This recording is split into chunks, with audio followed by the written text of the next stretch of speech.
World Ends With You is a JRPG from Square Enix on the Nintendo DS, released in 2007 in Japan and 2008 in the rest of the world. There was an iOS port released in 2012 and a Switch remaster with added content in 2018. This game was made as the Kingdom Hearts team wanted to break from the mouse. Say fellas, did somebody mention the door to darkness? No. None of that, please, thank you. I'm done with your Mickey Mouse Kingdom Hearts bullshit after my Kingdom Hearts videos. We finally got a sequel in 2021 and it was my game of the year, so I wanted to make a big video discussing the series and maybe even comparing and contrasting it with its sequel. So, here's the mega review and breakdown of The World Ends With You.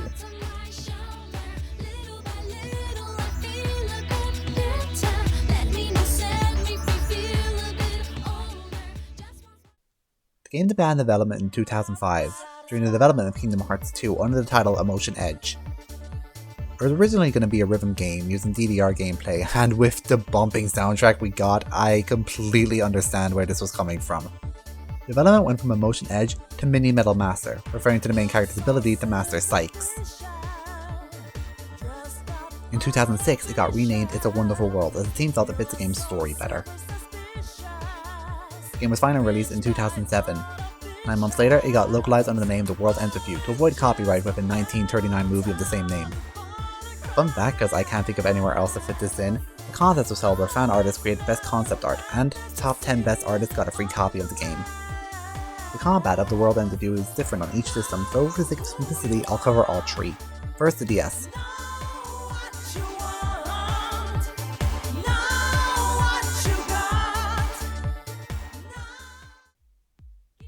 The DS combat uses both screens for its advantage. It is the main character, Neku, on the bottom screen, and partner Shiki on the top screen. The same enemy is on both screens and shares a HP bar. It's not just the noise though, Neku and Shiki also share a HP bar. This means that whether a character or the noise gets damaged, the same will happen on the other screen. The main point of the combat is to synchronize between Neku and Shiki. This allows a fusion counter to be built up, which will allow them to unleash a fusion attack for massive damage. Neku's gameplay is dependent on the touchscreen. Touching the screen will make him either move or attack depending on the pins you have equipped on Neku. You can attack using actions like slashing enemies or tapping them. The more you fight, the stronger the pins get, because pins can gain EXP and levels.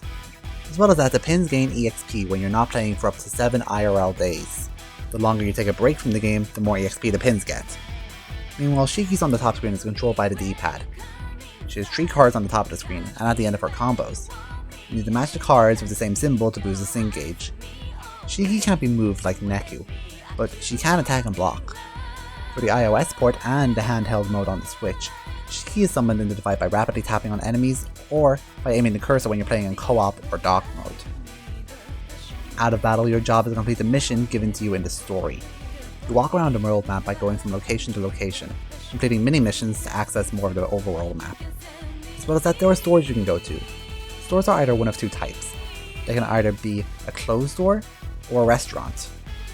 The clothes you buy at clothes stores can increase your stats, but they all have a special ability, and you can only unlock these special abilities by buying more clothes from the sellers. Because when you buy from the sellers, it increases this friendship gauge. The higher the friendship gauge is, the more abilities you'll be able to uncover by hovering over the item.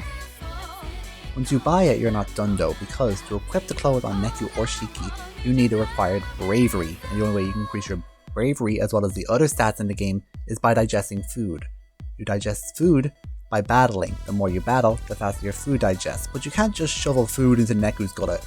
You can only eat a certain amount of food every IRL day, or you can play the Animal Crossing stat and time travel. Alright, I figured we should talk about the cast, doing a sort of mini analysis of all the major characters for this, before getting into the plot. So, let's get started.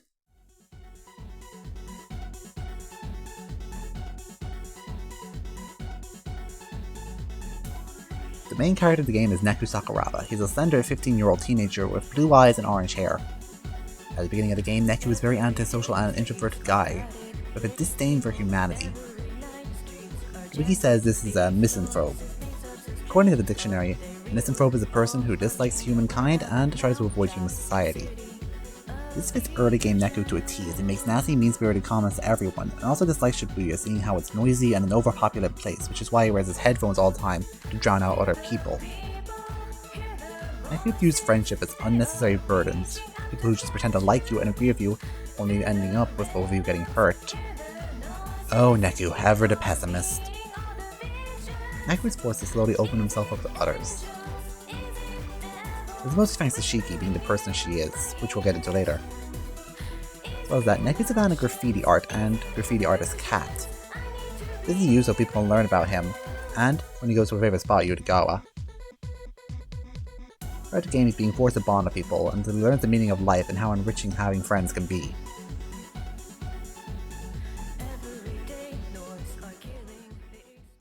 Shiki Mizaki is a talented seamstress, even creating her own clothes and Mr. Mew, the stuffed cat she uses in combat. The act's all bubbly and upbeat, but this is actually just a facade, and I'll explain why she puts up this front when I recap the story later. Before then, we can even see her true colors. She's extremely compassionate, showing how she forgives Neku for almost killing her. She's also a good-natured person. When she sees someone in trouble, her first instinct is to suggest she and Neku help whoever it is, even though they're on a time limit to complete the mission or else they'll die. She's also a very observant person, picking up small details like Rhyme's pendant, a character I'll go over later. Despite her qualities, she does have her flaws. She's stubborn and headstrong even if it's unintentional, and she'd often complain about things aloud that bother her when she's upset. For example, when Neku's shorts have a loose button, she demands she takes them off and fixes them. She saw it as a kind act, but Neku saw it as an invasion of privacy, and rightfully so! Incredibly loyal and sticks by Neku even when he lashes out at her, insults her, commits attempted murder, typical Monday for Neku.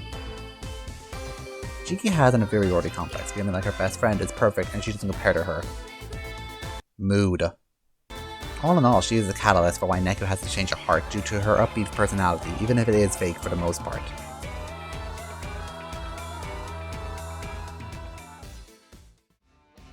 That's Kenjo Bito, who goes by the nickname Beats, is one of the other players in the Reapers game, and older brother to Rhyme, who I mentioned in the segment about Shiki. Beats is a muscular, blonde-haired, blue-eyed teenager who's 15 years old. He wears a skull beanie even in the sweltering heat. Is his brain burning? And a tank top and shorts. He tries his hardest to act tough, but deep down he's actually a big softie. His name even hints to his nature being sensitive over the fact that it doesn't sound cool to want to be called Beat, which is a much cooler name. Beat lacks well-rounded intelligence because his brain is burning in that beanie. He tends to not pick up on complex insults and tends to be forgetful. He has a strong sense of justice, disagreeing with the actions of the Reapers, the villains of the game. Before entering the game, he was a lot more like Neku and pushed his sister out of the way, not wanting to be pitied by her, and making up a dream so she had something to shoot for.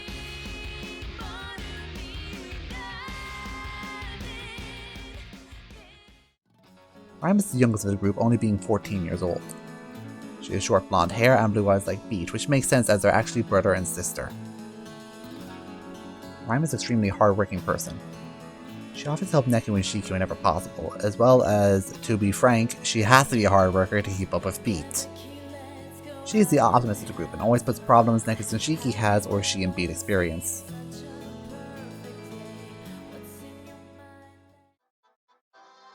Joshua doesn't make an appearance until week 2 in the story. Fun fact though, if you look carefully enough you can see him on week 1, day 1 just before you meet Shiki. Joshua has wavy platinum blonde hair and pale skin.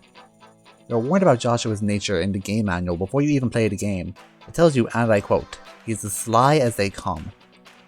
This is definitely his most defining character trait, as Neku, and honestly from what I've seen most players, struggle trusting Joshua throughout the game.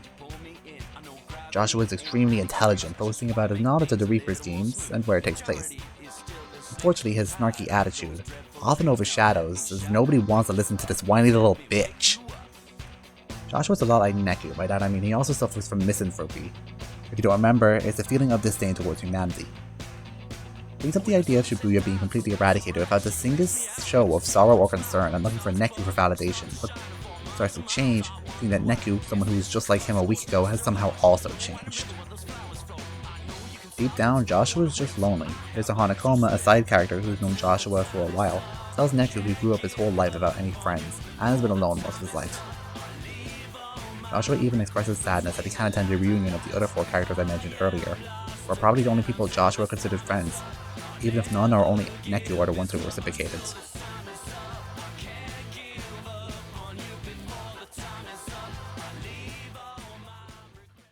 Since this video is getting kinda long, I'm gonna loop the Reapers into their own one segment, as only one of them gets significant character development. Let's go in order of appearance. Zuki Yasuhiro is a young woman obsessed with her job as a Reaper. From the moment you meet her, it's clear her goal is to rise through the Reaper ranks and get a promotion. She is cruel and manipulative, falsely accusing Shiki of being a spy so Neku will kill Shiki without feeling bad at all. She has no value for human life, seeing all other players as points to her, clearly evident when Neku and Joshua save her and she doesn't even thank them. When Neku and Beat spare her life, she just gets angry that they did so. Koki Kiraya is Azuki's partner. He's one of the stronger Reapers we meet and has been offered promotion many times, but he's always turned it down as he prefers to sit back and relax instead of overexert himself. He's so chill, he only gets angry twice in the entire game. Those times being when he learned he was being used and when he discovered the taboo noise, which as you can guess is a big no-no. Despite their differences, Azuki and he make a great team. They're like two halves of a whole fighting together.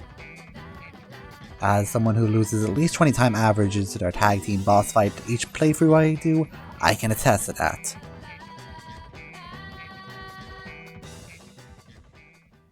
Yodai Higazawa is the game's game master for the first week. He believes it's a dog-eat-dog world, where only the strong can survive. He takes great pride in his strength and is the only Reaper to congratulate Neku and Shiki for defeating him. That's really it, he's only alive for 7 days. Sho Minamoto is definitely the most developed of all the Reapers. Yes, he's the Reaper I meant earlier, and is a fan favourite among the fandom. Minamoto is the youngest of all the Game Masters, being only 18, and is the Game Master for week 2. He excels at all parts of leadership and is clearly as intelligent as he constantly, and I mean constantly, speaks in math problems. The one thing he isn't smart enough to comprehend is cooperation, flying solo all the week through, trusting only himself and the taboo noise to take care of Neku and Joshua. Mitsuki Kanishi is the third Game Master and faces off against Neku and Beat. She's ranked the highest in the Reaper hierarchy and is cold and manipulative and will do anything to get what she wants. This is what gains her the nickname the Iron Maiden. Despite her cool demeanour, on the final day she attacks Neku and Beat in a fit of rage for their constant meddling in her plans.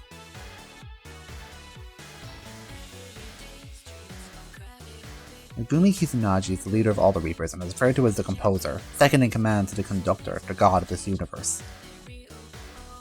His great love for Shibuya and his mission was to show the Conductor how precious Shibuya is. Unfortunately, he considers individuality of all the people in Shibuya to be the biggest problem of the world. He sets in motion a plan to make him more of a villain than he was led to believe. This causes people to lose their individuality. It shows he cares more about Shibuya than the people who are actually in it, which was reflected in his death quote. "You're going to erase it. The streets I know and love. Gone." Not once does he mention the people who make it important. This is different to Neku, who, over the course of 3 weeks, has learned that individuality and friendship are what makes Shibuya so special.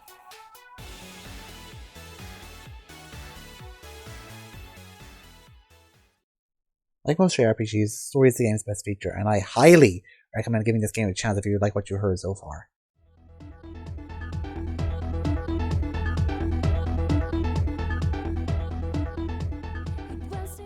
If you want to play the game, go click off the video. Thanks for commenting, like and subscribe on your way out. Okay, they should be gone now. The game follows Neku Sakuraba on a journey throughout the Reaper's game. He wakes up in the middle of the Scramble Crossing, and, meeting the noise, the enemies of the game, is forced to make a pact with a girl named Shiki Mizaki. Throughout the week, they learn more about the game. You're in a place called the UG, short for the Underground, parallel Shibuya to the RG, which is short for the Real Ground. This game is a way to learn that they were dead, and a game to learn who should come back to life.